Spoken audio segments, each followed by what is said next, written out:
নবী করিম সাল্লাল্লাহু আলাইহি সাল্লাম ইন্তেকালের 5 দিন আগে থেকে জ্বর আক্রান্ত হলেন, রোগাক্রান্ত হলেন জ্বরে, আর মাথার যন্ত্রণায় অস্থির হয়ে যেতে লাগলেন, বেহুশ হন আবার হুশ হন। যেদিন তিনি ইন্তেকাল করবেন তার আগের দিনও তিনি জোহরের নামাজ পড়ার জন্য সাহাবীদের কাঁধের উপরে ভর দিয়ে নামাজ পড়তে গেছেন, পা উঁচু করে নিতে পারেন নাই, পা টেনে টেনে নিয়েছেন।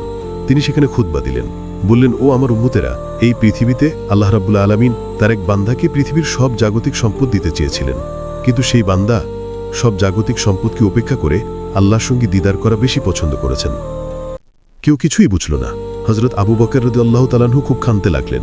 তিনি বুঝতে পেরেছেন যে এই পৃথিবীতে সমস্ত সম্পদ দিতে চেয়েছিলেন আল্লাহ যাকে, তার নাম বিশ্বনবী, তিনি সবগুলি উপেক্ষা করে আল্লাহর সঙ্গে দিদার করা বেশি পছন্দ করেছেন। আমরা অতি তাড়াতাড়ি নবীজি থেকে নবীর এতিম হয়ে যাব। পরের দিন এশার নামাজের ওয়াক্ত হল, আজান হয়ে গেল, মসজিদে মুসল্লিরা ভরে গেছে, সাহাবায়ে কেরাম সব এসে গেছেন। হুজুরের জন্য বহুক্ষণ অপেক্ষা করার পর হযরতে আবু বকর সিদ্দিক ইমামতা দিলে নামাজ শুরু করলেন। রাদিয়াল্লাহু তাআলা আনহু তিনি ইমামতের জায়গায় দাঁড়ায় গেছেন। নবীজি বেহুশ অবস্থায় ছিলেন। ঘরের মধ্যে হুশ আসার পর তিনি হযরত আয়েশাকে বললেন, আয়েশা, মসজিদে নববীতে এখন কি হতেছে? তিনি বললেন, নামাজ হচ্ছে, লোকেরা আপনার অপেক্ষা করেছে, কিন্তু আপনাকে না পেয়ে, দীর্ঘক্ষণ অপেক্ষা করার পর আপনাকে না পেয়ে আমার বাবার ইমামতিতে তারা নামাজ পড়তেছে, কিন্তু মুসল্লিদের মধ্যে কান্নার রোল পড়ে গিয়েছে। তাদের ধারণা হয়েছে নবীজির জায়নামাজে যখন হযরত আবু বকর দাঁড়ায় গেছে, নবীজির পিছনে নামাজ পড়া আর আমাদের কিসমতে হবে না। নবীজি বলছেন, আয়েশা রে, মসজিদে নববীর দরজাটা খুলে দাও, আমি নামাজের দৃশ্য দেখতে চাই। দরজা খুলে দেয়া হলো। নবীজি কোনো রকম মাথা উঁচু করে মসজিদে নববীতে নামাজের দৃশ্য নিজে অবলোকন করে আবার শুয়ে পড়লেন। হযরত আয়েশা লক্ষ্য করে দেখেন নবীজির চোখের পানি দিয়া কোনা দিয়া পানি বেয়ে বেয়ে পড়ছে।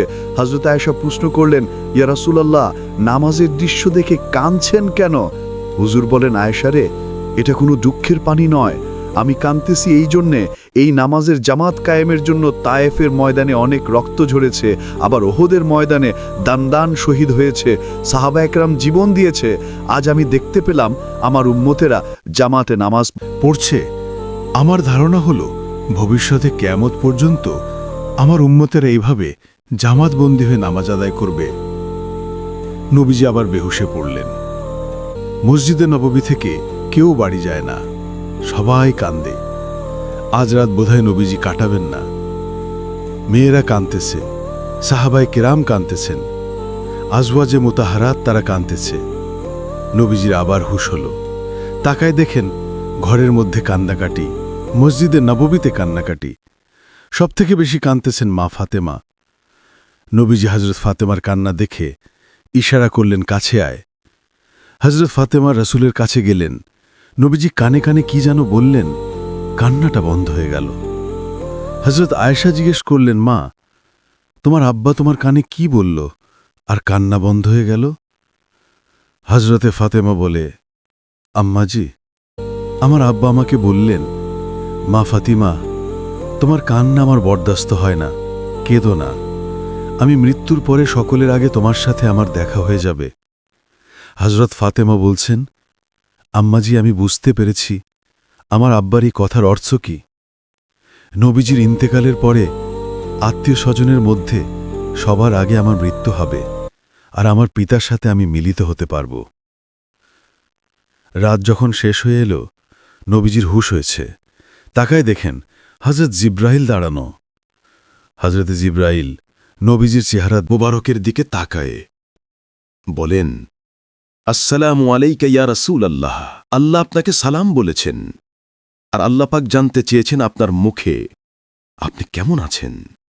আল্লাহ জানেন আপনার অবস্থা কি, তারপরেও আপনার মুখে শুনতে চেয়েছেন আপনি কেমন আছেন। নবীজি বলছেন, জিব্রাইল, বড় কষ্টে আছি, বড়ই যন্ত্রণা, বড়ই কষ্ট। হযরতে জিব্রাইল বলছেন, ইয়া রাসূলাল্লাহ, আজকে এক নতুন ফেরেশতা আমি সাথে করে নিয়ে এসেছি। এই ফেরেশতা পৃথিবীর কোনো নবী অথবা কোনো মানুষের কাছে যাওয়ার জন্য অনুমতি চায় না। আজ আপনার কাছে অনুমতি ভিক্ষা চায় কাছে আসার জন্য। ওই ফেরেশতার নাম হচ্ছে মালাকুল মউত। হযরতে মালাকুল মউত বলেন, ইয়া রাসূলাল্লাহ, এই পৃথিবীতে আদম আলাইহিস সালাম থেকে নিয়ে পর্যন্ত কোনো মানুষের জান কবজের জন্য আমার অনুমতি চাওয়া লাগে নাই, আর কোনোদিন লাগবে না।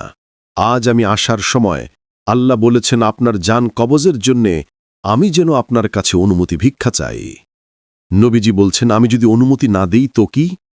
হজরতে মালাকুল মউত বলছেন, ইয়া রাসূলাল্লাহ, অনুমতি যদি না দেন আমি ফেরত চলে যাব, আমাকে সেভাবেই বলা হয়েছে। হজরতে জিব্রাইল বলেন, ইয়া রাসূলাল্লাহ, আল্লাহ রব্বুল আলামিন আপনার দিদারের ইন্তজার করতেছে। নবীজি বলছেন, মালাকুল মউত, তুমি জান কবজের কাজ শুরু করো। মালাকুল মউত যখন কাছে এসেছে, রাসূল জিজ্ঞেস করলেন, আয়েশা, ঘরে যে কয়েক টুকরা স্বর্ণ ছিল সেগুলোর কি অবস্থা? ছোট ছোট 6 টুকরা স্বর্ণ ছিল। হযরত আয়েশা বলছেন, হুজুর, আমি এগুলো রেখে দিছি। হুজুর বলছেন, না, রাখতে পারবেন না, আমার ইন্তেকালের আগে খয়রাত করে দাও।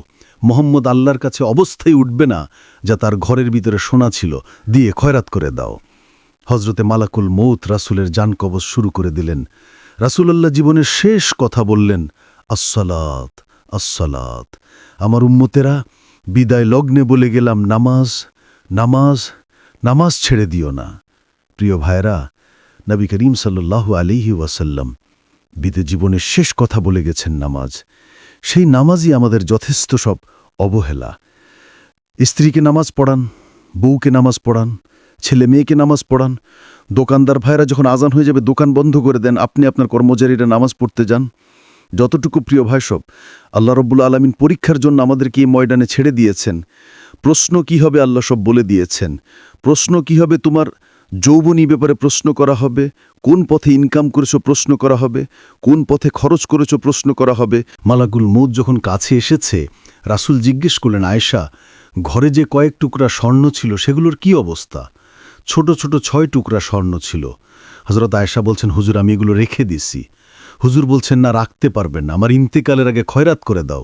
মোহাম্মদ আল্লাহর কাছে অবস্থায় উঠবে না যা তার ঘরের ভিতরে সোনা ছিল, দিয়ে খয়রাত করে দাও। হজরতে মালাকুল মউত রাসূলের জান কবজ শুরু করে দিলেন। রাসূলুল্লাহ জীবনের শেষ কথা বললেন, আসসালাত, আসসালাত। আমার উম্মতেরা, বিদায় লগ্নে বলে গেলাম, নামাজ, নামাজ, নামাজ ছেড়ে দিও না। প্রিয় ভাইরা, নবী করিম সাল্লাল্লাহু আলাইহি ওয়াসাল্লাম বিদে জীবনের শেষ কথা বলে গেছেন নামাজ। সেই নামাজই আমাদের যথেষ্ট সব অবহেলা। স্ত্রীকে নামাজ পড়ান, বউকে নামাজ পড়ান, ছেলে মেয়েকে নামাজ পড়ান। দোকানদার ভাইরা যখন আজান হয়ে যাবে দোকান বন্ধ করে দেন, আপনি আপনার কর্মচারীরা নামাজ পড়তে যান। যতটুকু প্রিয় ভাই সব, আল্লাহ রব্বুল আলামিন পরীক্ষার জন্য আমাদেরকে এই ময়দানে ছেড়ে দিয়েছেন। প্রশ্ন কি হবে আল্লাহ সব বলে দিয়েছেন। প্রশ্ন কি হবে তোমার যৌবনী ব্যাপারে প্রশ্ন করা হবে, কোন পথে ইনকাম করেছো প্রশ্ন করা হবে, কোন পথে খরচ করেছো প্রশ্ন করা হবে।